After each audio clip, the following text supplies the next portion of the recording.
Betsar Shalom vous propose durant l'été un programme un petit peu différent de ce que nous avons habituellement, peut-être un peu allégé aussi, permettant aussi à nos équipes de se reposer durant cette période estivale. Mais nous reviendrons bien sûr à la rentrée avec un programme plus standard, quelques nouveautés également dont nous vous laissons la surprise. Et puis, cela étant, nous cherchons à rester centrés sur le message prophétique et messianique de nos parachutes. Alors ce soir, nous abordons la paracha Ekev. Ekev qui est un terme qui signifie « en récompense de ».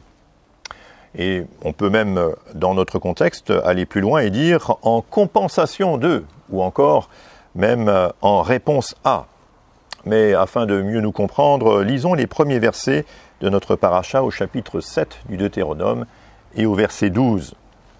Pour prix de votre obéissance à ces lois et de votre fidélité à les accomplir, l'Éternel votre Dieu sera fidèle aussi au pacte de bienveillance qu'il a juré à vos pères.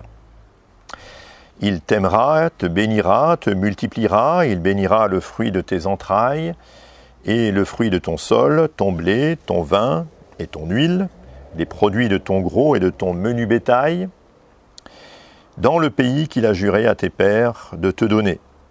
Alors ici, même la traduction du rabbinat nous dit « pour prix de votre obéissance », qui est une traduction tout à fait exacte également. Mais comment faut-il envisager véritablement les conditions de l'alliance que Dieu établit avec le peuple d'Israël? L'alliance de Dieu avec les Israélites peut-être, vue de loin, ressembler à une sorte de transaction entre les Israélites et Dieu, quelque chose un peu de payable sous condition. Or, il n'en est absolument rien. Premièrement, nous sommes dans le contexte des paroles répétées, ce qu'on appelle aussi la Mishneh Torah, qui est le terme désignant le livre du Deutéronome, aussi par ailleurs. Ce livre qui nous parle de la manière dont Moïse va répéter les paroles de la loi au peuple d'Israël, qui s'apprête à entrer dans le pays de Canaan, de la même manière que finalement le peuple d'Israël a été sorti d'Égypte pour entrer dans le désert. Mais on y reviendra peut-être. Après l'épisode funeste de Baal-Péor, la mort de milliers d'Israélites et la guerre d'extermination qui a aussi été menée contre Madian, le peuple vit là une sorte de transition. Il y a comme un passage de témoin entre la génération qui n'entrera pas dans le pays et qui est morte dans le désert, et puis la nouvelle génération qui, elle, s'apprête à prendre possession du pays de la promesse. Alors Dieu promet ainsi d'être fidèle au serment qu'il avait fait aux patriarches, une promesse inconditionnelle d'ailleurs, qui repose sur la seule intention divine et le choix de Dieu, et non les mérites des hommes, de ces patriarches, qui, même s'ils ont marché avec Dieu, s'ils ont été fidèles, eh bien, n'ont pas toujours été à la hauteur de ce que peut-être Dieu demandait et ont marché avec des hauts et des bas, il faut bien en convenir. Cela étant, le peuple qui, littéralement dans notre texte, écoute, garde, accomplit même les ordonnances que Dieu lui demande, eh bien, il en reçoit sa récompense. Mais cette récompense est davantage une conséquence de son obéissance qu'une condition à proprement parler de l'alliance. L'alliance divine repose exclusivement sur le serment de Dieu et sur les promesses faites au Père.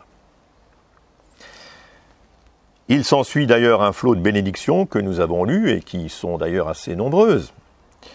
Le Midrash lui-même, et Rashi d'ailleurs, suggère que l'obéissance, certes, est récompensée, mais qu'elle conditionne aussi d'une certaine manière, au moins en partie, l'alliance. Or, ici, il n'en est rien, et le texte semble en tout cas assez clair à ce sujet. C'est la promesse faite aux patriarches qui conditionne l'accomplissement et l'entrée dans le pays de Canaan.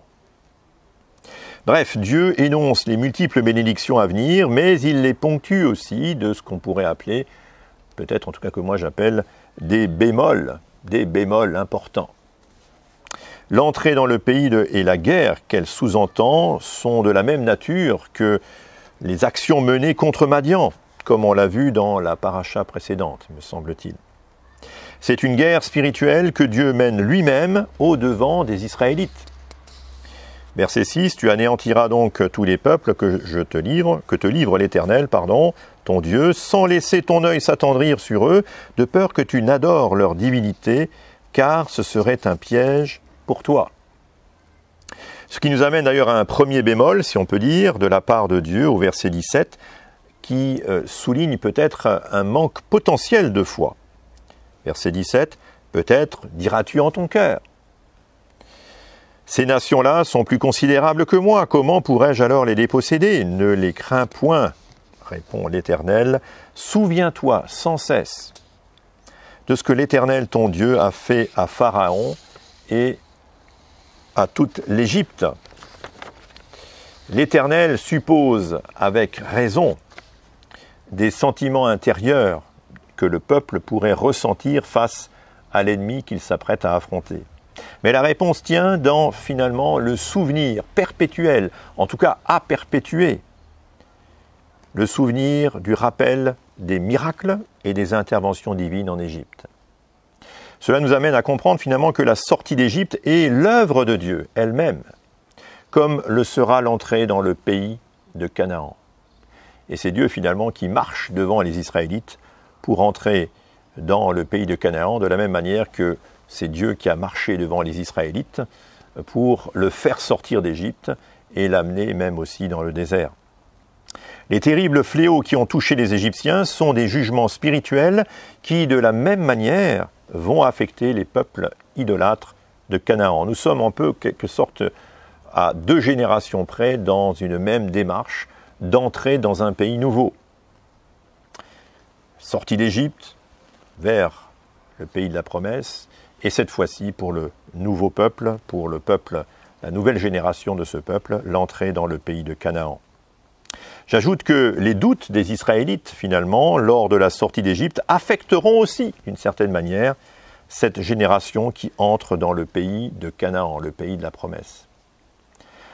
Un second bémol peut-être à noter, mentionné en tout cas, l'oubli probable de son histoire et des interventions de Dieu dans l'histoire du peuple israélite. Au chapitre 8, verset 11, nous lisons « Garde-toi d'oublier l'Éternel ton Dieu, de négliger ses préceptes, ses institutions et ses lois que je t'impose en ce jour, peut-être jouissant d'une nourriture abondante, bâtissant de belles maisons où tu vivras tranquille, voyant prospérer ton gros et ton menu bétail, croître ton argent et ton or et se multiplier tous tes biens, peut-être ton cœur s'enorgueillira-t-il, c'est difficile à prononcer, et tu oublieras alors l'Éternel, ton Dieu, qui t'a tiré du pays d'Égypte, de la maison de servitude, qui t'a conduit à travers ce vaste et redoutable désert, plein de serpents venimeux et de scorpions, sol aride et sans eau, qui a fait pour toi jaillir des eaux de la pierre et des rochers, qui t'a nourri dans ce désert d'une manne inconnue à tes aïeux, car il voulait t'éprouver par les tribulations pour te rendre heureux à la fin.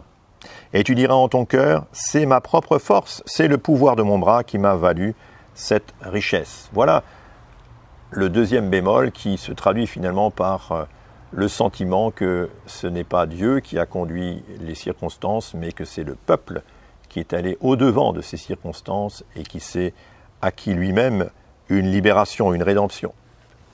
Là encore, ce sont des sentiments intérieurs, ce n'est pas une obéissance ou une désobéissance formelle aux lois de Dieu, mais c'est l'expression de ce qui peut être à l'intérieur de l'être humain.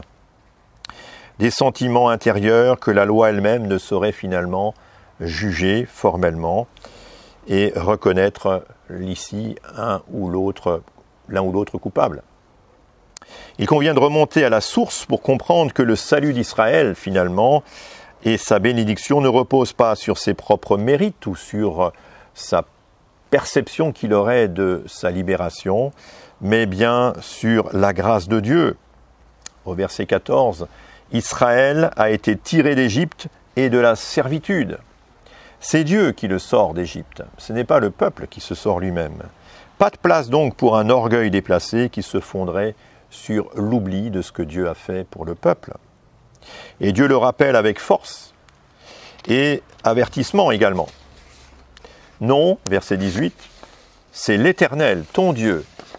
C'est l'Éternel, ton Dieu, que tu dois te souvenir, car c'est lui qui t'aura donné le moyen d'arriver à cette prospérité, voulant accomplir l'alliance jurée à tes pères, comme il le fera à cette époque. Or, si jamais tu oublies l'Éternel, ton Dieu, si tu t'attaches à des dieux étrangers, que tu les serves et que tu leur rendes hommage, je vous le déclare en ce jour, vous périrez. Comme ces peuples que l'Éternel fait disparaître devant vous, ainsi vous disparaîtrez vous-même pour n'avoir pas obéi à la voix de l'Éternel, votre Dieu. Ce qui engendre l'obéissance, ou la désobéissance d'ailleurs, c'est le rapport du peuple finalement avec ses souvenirs. L'alliance de Dieu est conforme au serment et ne repose pas sur l'obéissance hypothétique du peuple d'Israël. La bénédiction comme la malédiction sont moins la récompense divine que les conséquences naturelles d'une obéissance au commandement divin. Nous qui connaissons la suite, on sait bien ce qu'il en sera des enfants d'Israël. Mais dans le fond, ce qui est déterminant dans ce rappel de la Torah, c'est le rapport au souvenir de ce qui tisse les liens les plus intimes du peuple avec son Dieu. Alors, qu'en tirer pour nous aujourd'hui ? Qu'en retirer donc pour nous? Quelles leçons retenir? Comme la seconde génération d'Israël, nous nous trouverons à un moment ou à un autre dans une situation où de devoir traverser un infranchissable Jourdain. Les défis énormes et insurmontables peuvent bien se dresser devant nous. Quelles vont être alors les sources de notre foi, les sources de notre réconfort, de notre marche vers l'avant? Sera-ce nos qualités, nos dons spirituels, nos moyens, ou non d'ailleurs, l'élévation à nos yeux de notre sainteté, de nos œuvres méritoires? Allons-nous faire valoir nos mérites finalement? Notez que dans notre paracha, Dieu suggère que le peuple ait des intentions cachées, dissimulées dans le secret de son cœur. Ce n'est pas des choses manifestes, ouvertes. Où fondons-nous notre premier pas sur la réalité de l'œuvre unique ou souveraine de Dieu qui nous a arrachés du creuset de fer de l'Égypte, de la puissance du péché? C'est Dieu qui nous a libérés. Fondrons-nous alors notre premier pas sur ce que Dieu a fait dans nos vies? Le souvenir de notre sortie d'Égypte est peut-être un peu lointain, du jour où Dieu nous a rachetés de nos péchés, de la grâce imméritée finalement. Dieu nous a fait grâce et nous a révélé qui était Yeshua. Alors Moïse est finalement entré dans le pays de la promesse. Oui. Et nous? Y sommes-nous entrés réellement? Avons-nous fait la rencontre avec le Mashiach Yeshua? Avons-nous entendu sa voix nous révéler qui il est vraiment? Ne soyons pas sourds à ce qu'il veut nous dire, et dans le secret de nos cœurs, sachons recevoir son message. Que celui qui a des oreilles entende, comprenne le message prophétique de la Torah. Shabbat Shalom. Alors, si ces enseignements vous encouragent et vous édifient, n'hésitez pas à les partager autour de vous, bien sûr, à vous abonner si ce n'est pas déjà fait, et bien sûr en cliquant sur la petite clochette en haut à droite pour recevoir toutes les notifications.